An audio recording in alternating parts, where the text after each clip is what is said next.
Pemirsa Kementerian Investasi sekaligus Badan Koordinasi Penanaman Modal BKPM mencatat realisasi investasi kuartal ketiga tahun 2022 sebesar 307,8 triliun rupiah, tumbuh 42,1% dibanding periode yang sama tahun lalu.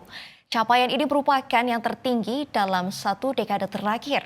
Apa artinya kenaikan realisasi investasi bagi ekonomi nasional? Saya akan membahasnya bersama dengan ekonom sekaligus Direktur Eksekutif Segara Institute, Peter Abdullah.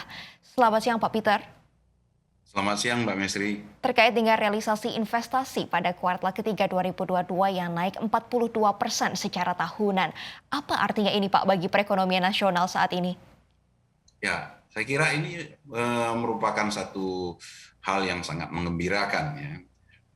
Kalau kita lihat investasi, memang investasi ini sejak tahun 2020 ya kita sempat mengalami penurunan realisasi investasi pada kuartal 2 dan 3 tahun 2020, tetapi setelah itu terus mengalami kenaikan dan kenaikan yang paling tinggi memang terjadi sejak kuartal 4 tahun 2021 yang lalu ya, dan terus meningkat hingga yang disebutkan oleh Bapak Menteri tadi mencapai pertumbuhan tertinggi selama satu dekade terakhir ini ya, dan ini merupakan satu kabar gembira ya, terutama ketika kita menghadapi kondisi global yang terancam resesi pada tahun 2023 ya. Dengan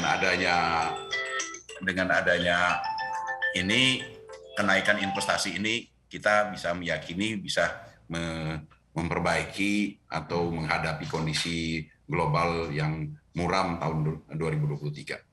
Baik, Pak Peter, realisasi investasi disebut ada penyerapan tenaga kerja sampai 325 ribu orang di triwulan ketiga 2022. Apakah penyerapan tenaga kerja ini tercermin Pak dari penurunan jumlah pengangguran terbuka? Nah, ini dua hal yang berbeda sebenarnya Mbak Mercy ya. Penyerapan tenaga kerja yang begitu besar, yang seiring dengan meningkatnya pertumbuhan investasi, itu satu hal yang kita apresiasi, yang kita patut bergembira. Tetapi harus diingat bahwasanya pertumbuhan angkatan kerja kita itu jauh lebih besar ya. Pertumbuhan angkatan kerja kita setiap tahun itu hampir mencapai 3 juta setiap tahun ya. Adanya angkatan kerja baru ya. Dan ini sementara kalau dilihat dari penyerapan atau penciptaan lapangan kerja yang dengan adanya investasi baik itu PMA dan PMDN ini, dari laporan Kementerian Investasi itu hanya sekitar 1 juta ya, belum sampai 1 juta ya, sekitar 1 juta. Berarti kan belum bisa menyerap semua tambahan angkatan kerja baru kita ya, yang artinya ini juga masih menjadi sebuah tantangan ya, bagaimana kita bisa menciptakan lapangan kerja yang cukup sehingga sepenuhnya semua angkatan kerja baru itu bisa terserap oleh perekonomian kita. Baik, Pak Peter, BKPM juga mengklaim bahwa realisasi investasi di luar Jawa ini tumbuh pesat. Apakah sudah terjadi pemerataan pembangunan Pak atau relokasi industri dari Pulau Jawa?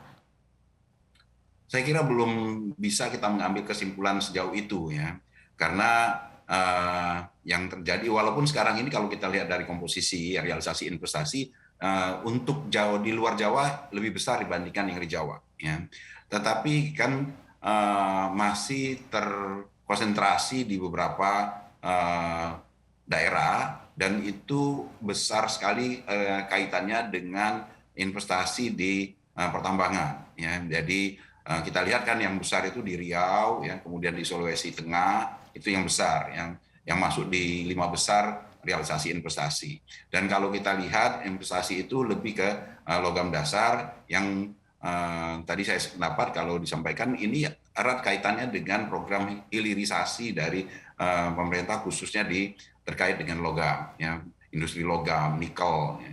Jadi bukan merupakan cerminan dampak dari pemerataan pembangunan infrastruktur yang kemudian memunculkan industri yang tumbuhnya pusat-pusat industri baru atau pusat-pusat pertumbuhan ekonomi baru di luar Jawa. Ini belum bisa kita simpulkan sampai sejauh itu.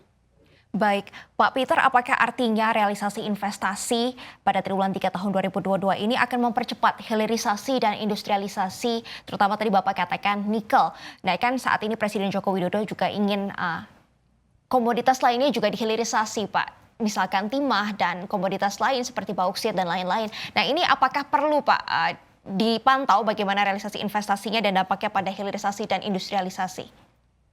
Ya, saya kira kalau seandainya pemerintah konsisten ya, eh, program hilirisasi ini dilanjutkan dan diperluas ya, tidak hanya pada produk nikel ya, produk tambah nikel, tetapi juga hal-hal lainnya juga ya, produk-produk lainnya termasuk juga di perkebunan, misalnya CPO, hilirisasi di sawit, ini juga diperluas, diperkuat, diperbesar. Saya kira pemerataan yang kita harapkan itu benar-benar bisa kita percepat perwujudannya, ya, tidak hanya di kantong-kantong atau di wilayah-wilayah yang kaya dengan tambang nikel, tetapi juga wilayah-wilayah lain yang memiliki kekayaan alam yang bisa kita explore, kita bisa kembangkan. Baik, Pak Peter, apa hambatannya, Pak, sehingga saat ini kalau kita lihat belum menyeluruh hilirisasi ini terjadi, hanya terpantau atau terkonsentrasi pada beberapa komoditas saja, Pak Peter? Ya, ini kan erat kaitan dengan perkembangan terkini ya. Hilirisasi di nikel memang sangat erat kaitannya dengan tren eh, pembangunan kendaraan listrik ya. Jadi ini ada momentum sehingga untuk hilirisasi di nikel itu lebih cepat dibandingkan sektor lainnya ya. Saya kira ini juga bisa kita cari momentum-momentum baru ya agar supaya hilirisasi untuk produk-produk kita yang lain juga bisa kita dorong ya. Ini kalau untuk yang nikel memang ada pendorongnya ya, yang faktor lain yang harus kita ciptakan. Baik, Pak, terkait juga dengan tadi Bapak katakan bahwa realisasi investasi yang terus meningkat di Indonesia ini menjadi angin segar menghadapi tahun 2023 mendatang karena ada ancaman resesi di beberapa negara, Pak. Nah, apakah dengan adanya ancaman resesi di banyak negara ini akan berpengaruh juga bagi investasi yang masuk ke Indonesia, Pak? Saya kira justru kondisi global yang muram, yang gelap, ya, itu justru tanda kutip ya bisa membuat perekonomian Indonesia atau potensi yang ada di Indonesia itu menjadi lebih menonjol, lebih terlihat ya. Saya mengutip apa yang disampaikan oleh IMF ya di tahun 2023 itu Indonesia menjadi salah satu cahaya di dunia yang artinya bisa dilihat, yang bisa menjadi daya tarik tersendiri yang dengan kondisi perekonomian kita yang relatif stabil hingga saat ini ya justru itu menjadi daya tarik investasi. Kan investasi kan mencari lokasi investasi yang diyakini lebih aman, lebih safe, memberikan kepastian return dari investasinya. Nah, dengan kondisi kita yang relatif aman dan ini yang sejauh ini menjadi daya tarik dan saya kira realisasi investasi kita sampai tahun depan saya kira masih akan terus berlanjut tumbuh dengan baik ya. Kita berharap apa yang disampaikan oleh Pak Menteri tadi bahwasanya sekarang ini realisasi investasi kita yang tertinggi itu bukan hanya sampai di situ. Kita juga akan mencatatkan rekor baru investasi terbesar lebih tinggi pada tahun depan walaupun kondisi global disebut-sebut gelap dan muram. Meskipun ada tantangan politik, Pak, memasuki tahun politik biasanya suasana akan menghangat. Ini masih Bapak optimis bahwa investasi akan tetap tumbuh tinggi di tahun 2023, Pak? Saya meyakini itu karena kita sebenarnya proses demokratisasi kita yang pemilihan presiden ya itu sudah kan berlangsung cukup panjang ya kita sudah melaluinya lebih dari 2 dekade ya dan terbukti bahwasanya gejolak politik itu tidak berdampak kepada perekonomian kita. Nah ini kondisi ini saya kira memberikan keyakinan kepada investor mereka tidak perlu khawatir dengan gejolak politik karena gejolak politik terbukti selama ini tidak berpengaruh terhadap perekonomian. Mereka bisa meyakini investasi mereka aman, tidak terganggu oleh gejolak politik. Baik, optimis Pak di akhir tahun 2022 ini bisa mencapai target investasi 1.200 triliun seperti yang dikatakan oleh Pak Bahlil. Kalau dilihat dari pergerakan realisasi investasi kuartal 1, kuartal 2, kuartal 3, kita hitung-hitungan sederhananya masih sangat realistis untuk menargetkan di 1.200 karena sampai sekarang kan ada di kisaran sekitar pertumbuhan yang sama di setiap quarter di kisaran di 300 sampai 300 triliun ya. Kalau ini berlanjut sampai di kuartal 4 saya kira target dari Kementerian Investasi masih bisa dicapai. Baik, untuk posisi tahun depan apakah mungkin ada pertumbuhan atau kira-kira di sekitaran 1.200 triliun juga Pak investasinya? Ya seharusnya bisa ditargetkan lebih tinggi ya dengan semua kondisi yang saya sampaikan tadi ya. Kita memiliki kondisi yang lebih baik yang menjadi daya tarik dibandingkan negara-negara lain. Baik, Pak Peter, dalam konferensi pers kemarin, Pak Bahlil juga mengatakan ada investasi 200 triliun rupiah ke IKN Nusantara. Namun kenapa Pak kita belum melihat ada pembangunan fisik yang signifikan yang dilakukan oleh swasta? Dan apakah ini sebatas komitmen Pak atau memang sudah realisasi investasi begitu Pak? Ya, untuk IKN itu memang kita tidak bisa berharap yang swasta sudah melakukan realisasi investasi di sana. Ya, karena kondisinya untuk IKN itu memang periode awal itu memang adalah jatahnya pemerintah yang harus membangun terlebih dahulu, ya membangun jalan infrastruktur dasar seperti jalan raya, ya pengairan dan sebagainya itu memang harus dibangun oleh pemerintah terlebih dahulu. Dan setelah pemerintah sudah selesai dengan pembangunan infrastruktur dasar, baru swasta bisa masuk. Ya, karena realisasi investasi itu tidak mungkin dilakukan ketika kondisi infrastruktur dasarnya belum memenuhi, belum terbangun, belum ada. Ya. Jadi komitmen yang disampaikan oleh swasta, saya kira itu adalah gambaran bahwasanya memang potensi investasi di IKN itu ada dan besar. Tetapi kita tidak bisa juga berharap itu bisa direalisasikan segera sebelum pemerintah sendiri membangun persyaratan dasarnya, ya infrastruktur dasarnya, ya.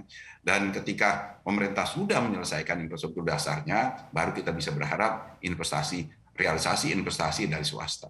Baik, Pak Peter, kalau kita lihat terkait dengan investasi di IKN kan ada salah satu yang mundur di antaranya adalah SoftBank dari Jepang, Pak. Salah satunya adalah ini SoftBank meminta isunya Pak yang beredar adalah SoftBank meminta kepastian penduduknya ini berapa banyak 5 juta atau lebih selama 10 tahun mendatang. Apakah Bapak melihat memang perlu ada kepastian penduduk yang ada atau tinggal di ibu kota negara nanti Pak? Saya kira masalahnya bukan di sana ya, walaupun yang muncul di dalam isu-isunya yang terkait dengan mundurnya SoftBank itu adalah yang seperti disampaikan tadi ya. Permasalahan internal di SoftBank pun besar mempengaruhi keputusan mereka untuk mundur dari investasi di IKN. Ya.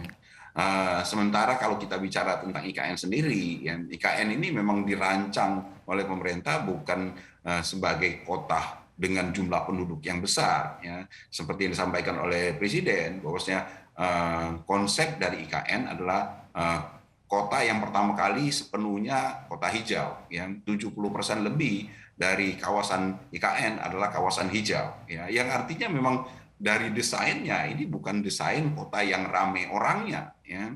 Ya, jadi kalau kita merujuk misalnya di luar negeri, ya ibu kota yang tanda kutip sepi, tidak banyak orang, Canberra kan relatif sepi dibandingkan dengan Sydney, ya, Washington jauh lebih sepi dibandingkan New York, ya. Dan mungkin akan terjadi juga di Indonesia adalah IKN Nusantara itu akan jauh lebih sepi dibandingkan Jakarta. Jakarta punya kesempatan untuk tumbuh lebih cepat, lebih besar ketika pusat pemerintahan itu pindah ke IKN. Baik, Pak Peter, berarti meskipun SoftBank mundur, kita bisa berharap investasi dari negara lainnya seperti Uni Emirat Arab, Tiongkok, Korea Selatan, Taiwan, dan beberapa negara Eropa lainnya ya Pak ya? Saya kira begitu. Yang penting pemerintah bisa memberikan kepastian bahwasanya proyek ini adalah proyek yang berkelanjutan, ya.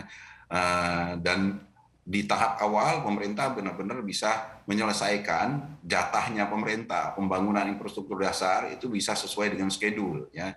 Dan sehingga itu memberikan keyakinan, ya, kepada investor bahwasanya ketika mereka akan investasi di IKN, mereka bisa meyakini kesinambungannya, ya, bahwasanya mereka investasi pada proyek benar-benar yang akan berjalan lancar, berkelanjutan, terlepas dari perubahan rezim, ya, perubahan Kan yang sekarang ini yang menjadi pertanyaan bagi investor tentunya adalah apakah IKN ini akan berkelanjutan, ya, akan dilanjutkan oleh pemerintahan yang baru nantinya.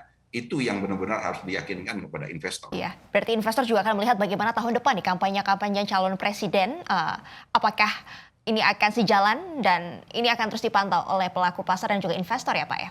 Terima kasih untuk diskusinya siang hari ini, sukses, sehat selalu.